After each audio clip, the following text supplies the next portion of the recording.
All right, guys, it's been a minute for your boy. Let's start uploading these longer form real versus fake videos on YouTube again. I have been uploading them on my Instagram account.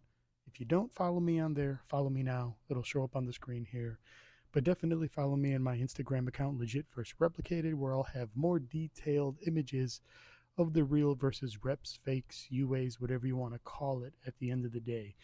But here we are. We got the retail box on the left, replica on the right, virtually same size boxes.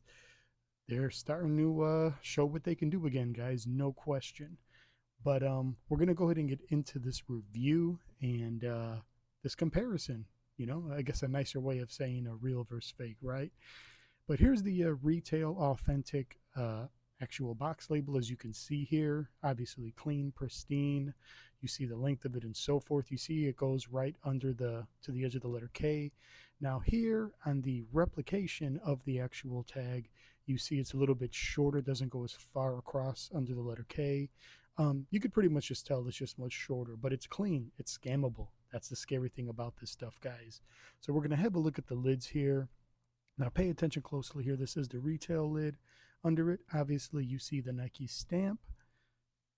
The letters or numbers in red there. We're not going to get too close to it. There's really no need to at this point. You already see the shoes, authentic shoes laced in blue. And here we go. You see the upside down area of the lid, and virtually you don't see the stamp. I do see it under the Nike sign, but it's much more faded. You can barely see it.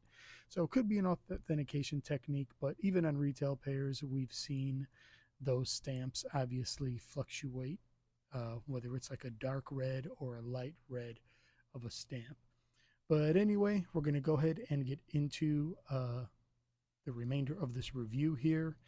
And let's see. Okay, so one thing I noticed right off the bat, as you can see, the YDM mold stickers are on both boxes, retail left, replica right. However, the YDM mold sticker on the actual replication there, the circular, it's actually got a white circle around it versus the retail, which has a translucent circle around it. So again, authentication tactic. Also, as you could see here, came with tons of internal tissue paper on the retail. Replica didn't.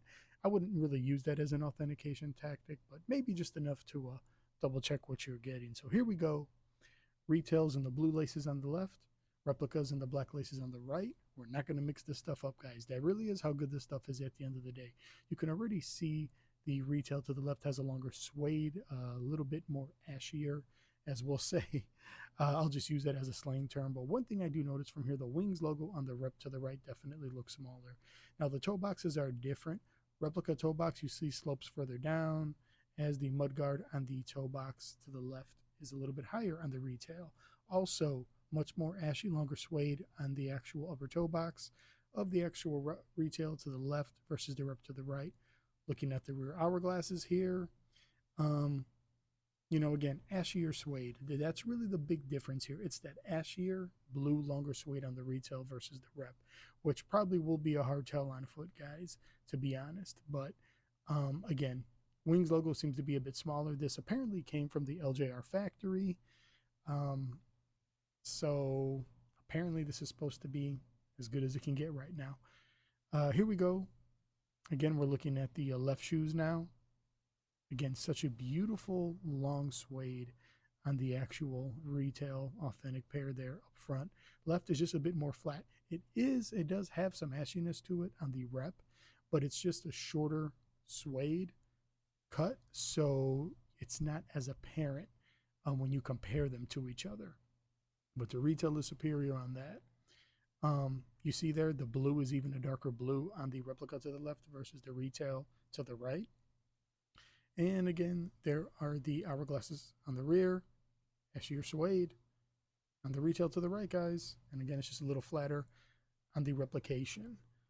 So again, that's pretty much the biggest difference. Is the swooshes looks like the shape they got down very well. Again, that Wings logo does look to be a bit smaller on the replication to the left.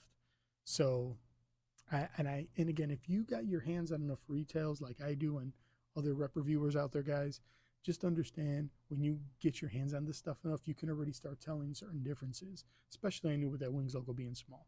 Retail to the right, rep to the left here. They nailed the outsole, no question. Let's keep it real, guys. They did a good job with it. Even the structure of the shoe is actually pretty much uh, mirrors the retail. I mean, it is what it is. And again, this isn't a battle of which is better. It truly just is a comparison here. Retail lace box to the left, rep to the right. You can already see the embossment to the left of the retail. It's just much more strongly embossed versus to the right. It's much more faded in, not as embossed. And you'll see that on the front here with the Air Jumpman where it says shoelaces below it, if you can see that. Again, the embossment is much stronger on the actual, obviously authentic cardboard lace holder. So there we have it. I wanted to make this very quick and simple and easy for you guys. Again, additional photos, internal stitching of the footbed, also the actual insoles, things like that. Go to my Instagram, Legit First Replicated, where you'll see more of this stuff, or you could just take your time and really dig into it and see much more in detail. So hope you guys enjoyed the video. Thanks for hanging out with your boy. Again, I'm going to try to start uploading more videos on YouTube again. Keep the algorithm moving, and y'all know what it is. We out.